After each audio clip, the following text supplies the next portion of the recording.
Hello everyone, welcome back to my channel. So part 15 के starting में हमें यहाँ पर दिखाया जाता है कि यहाँ पर जियान बहुत परेशान बैठी रहती है। तो जिंगशी उससे पूछता है कि क्या हो गया, आजकल तुम बहुत ज्यादा टेंशन में लग रही हो। तो यहाँ पर जियान सोचती है कि अगर मैं जिंगशी को ये बताऊंगी कि वो बुलेट वर्ड्स यानी कि जो वर्ड्स उसके सामने आते हैं तो वो मेरी बातों पर बिलीव नहीं करेगा। तो यहाँ पर वो उससे बोलती है, मैंने सपना देखा था और मैंने सपने में ये देखा था कि किसी ने आपका मर्डर कर दिया है। जिंगशी से बोलता है, अच्छा तो तुम इसलिए इतनी टेंशन में लग रही हो। यहाँ पर जिंगसी सोचता है कि ये तो बस एक सपना ही है, बट उसे नहीं पता कि जियान के पास एक पावर है जिसमें जो भी फ्यूचर में होने वाला रहता है वो वर्ड्स उसे आकर के बता देते हैं। तो ये चीज जिंगशी को नहीं पता रहता। तो यहाँ पर जियान उसे बोलती है कि मुझे पता है कि मैं थोड़ी सी डम हूँ और मैं आपकी उतनी हेल्प नहीं कर सकती, बट मुझे डर है कि कहीं आपको कुछ हो ना जाए। तो यहाँ पर जिंगशी उसे बोलता है कि एक मिनट मेरे साथ आओ, और वो उसे अपने घर का मैप दिखाता है, घर का और अपने ऑफिस का मैप दिखाता है और बोलता है कि देखो, मेरे कार से लेकर मेरे ऑफिस तक और मेरे ऑफिस से लेकर मेरे घर तक सब जगह सीसीटीवी कैमरास लगे हुए हैं और सब जगह मेरे बॉडीगार्ड्स भी है,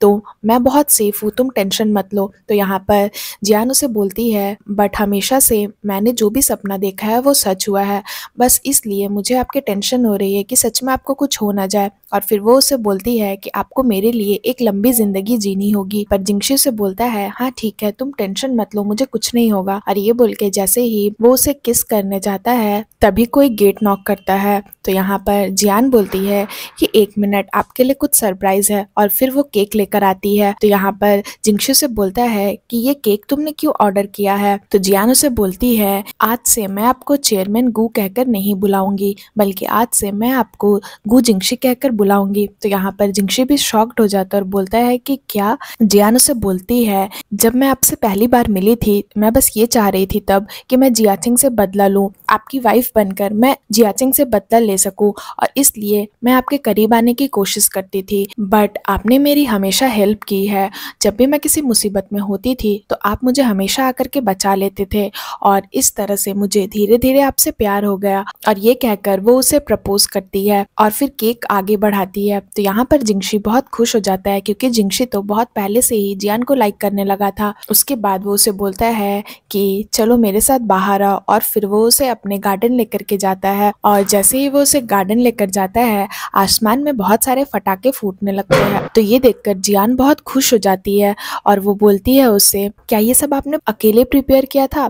तो यहाँ पर जिंगशी उसे बोलता है कि देखो, मुझे ये रिलेशनशिप वगैरह का तो कोई आइडिया नहीं और मैं उतना रोमांटिक पर्सन भी नहीं हूँ, बट मैं तुम्हारे लिए ये सब कुछ सीखूंगा। तो यहाँ पर जियान उसे बोलती है कि क्या आप भी मुझे पसंद करते हो। तो जिंगशी से बोलता है कि मैंने तो बहुत बार तुम्हें हिंट दिया, क्या तुम्हें पता नहीं चला। और फिर ये कहकर वो उसे किस करता है, और तभी फिर से जियान के पास वो वर्ड्स आते, बट फिर वो कुछ ऐसी बातें बोलते हैं जिससे फिर से जियान टेंशन में आ जाती है और वो बोलते हैं कोई आने वाला है। तो यहाँ पर जियान पूछती है जिंगशी से कि क्या कोई और भी आने वाला है यहाँ पर। तो जिंगशी से बोलता है कि ये तुम क्या सोच रही हो।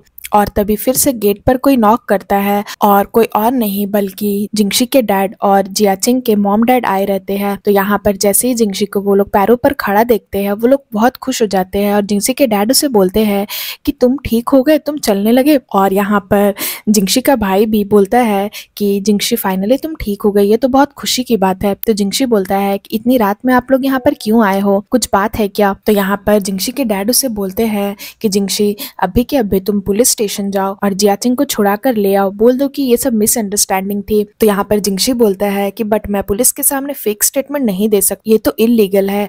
तो जिंगशी के डैड बोलते हैं, वो तुम्हारा भतीजा है, तुम उसके साथ ऐसा कैसे कर सकते हो, हमें पता है कि जियाचिंग गलत है, बट प्लीज तुम उसे बचा लो। यहाँ पर जियाचिंग की मॉम जाकर के जिंगशी को बोलती है कि जिंगशी प्लीज मेरे बेटे को जेल से बाहर निकाल दो, मैं तुम्हें बेग करती हूँ। बट यहाँ पर जिंगशी किसी की भी बात नहीं सुनता और अपने बात पर वो अड़ा रहता है कि वो जियाचिंग को जेल से बाहर नहीं निकालेगा। जियाचिंग के डैड भी बोलते हैं कि हमें पता है कि जियाचिंग की गलती है, बट हमारे फैमिली के इज्जत का भी तो सोचो, प्लीज उसे माफ कर दो और उसे जाने दो। बट यहाँ पर जिंगशी बोलता है कि अब उसने जो किया है वो तो उसे भुगतना ही पड़ेगा, वो जेल अपने वजह से ही गया है। उसके बाद यहाँ पर जियान बोलती है बीच में कि जियाचिंग को मैं कभी माफ नहीं करूंगी, क्योंकि इस केस में मैं विक्टिम हूँ, उसने ही मुझे मेंटल हॉस्पिटल भेजा था और पुलिस को मैंने ही कॉल किया था, ना कि जिंगशी ने। और मैं चाहती हूँ कि जियाचेंग को उसकी पनिशमेंट जरूर मिले। आप लोग जिंगशी को प्लीज कुछ मत बोलिए, क्योंकि ये सब मैंने किया है, जियाचेंग को जेल मैंने भेजा है और जो उसने मेरे साथ किया है उसके लिए मैं उसे कभी भी माफ नहीं करूंगी।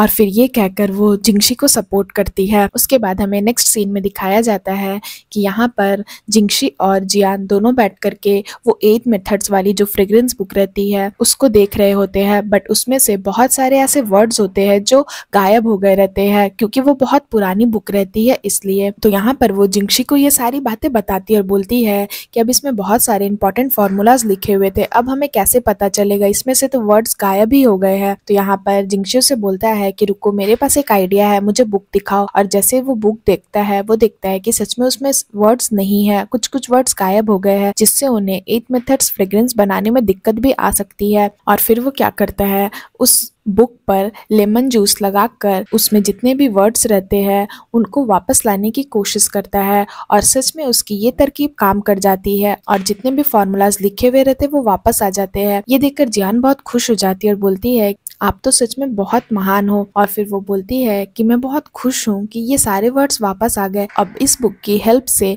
मैं ट्रेडिशनल चाइनीज परफ्यूम भी बनाना स्टार्ट कर सकती हूँ ताकि लोगों को ट्रेडिशनल चाइनीज परफ्यूम्स का भी महत्व पता लग सके। और फिर वो जिंगशी की तारीफ करती है कि उसने उसकी हेल्प की और वो बहुत ही ज्यादा स्मार्ट है। और जिंगशी से बोलता है कि ठीक है, हम इस परफ्यूम पर साथ में काम करेंगे। और ये सारी बातें जिंगशी की जो मेड रहती है वो सुनती है और फिर वो किसी को कॉल करके ये सारी बातें बता देती है। और फिर वो बोलती है फोन पर किसी को, मैंने तुम्हें ऑलरेडी बता दिया है ना कि चेयरमैन गु अब तुम्हारी इंसेंस यूज नहीं करते सोने के लिए, जियान ने जो फ्रेग्रेंस बनाई है वो उसी को इस्तेमाल करते हैं। उसके बाद वो बोलती है ठीक है, मैं तुम्हें सिक्योरिटी मैप भेजती हूँ। मतलब कि जिंगशी का जो भी मैप रहता है ऑफिस का, कार का और घर का, जहाँ पर उसने सीसीटीवी कैमरास और सारे कुछ लगाए रहते हैं, तो उसी मैप को भेजने की बात करती है। और उधर से वो आदमी जिंगशी को मारने का प्लान बनाता है और फिर सीन यहाँ पर खत्म हो जाता है। सो फ्रेंड्स, अगर आपको मेरी ये एपिसोड अच्छी लगी हो तो प्लीज मेरे वीडियो को लाइक करिएगा, मेरे चैनल को सब्सक्राइब करिएगा। मैं जल्दी इसका न्यू एपिसोड लेकर के आऊंगी तो उसके लिए वेट करिएगा।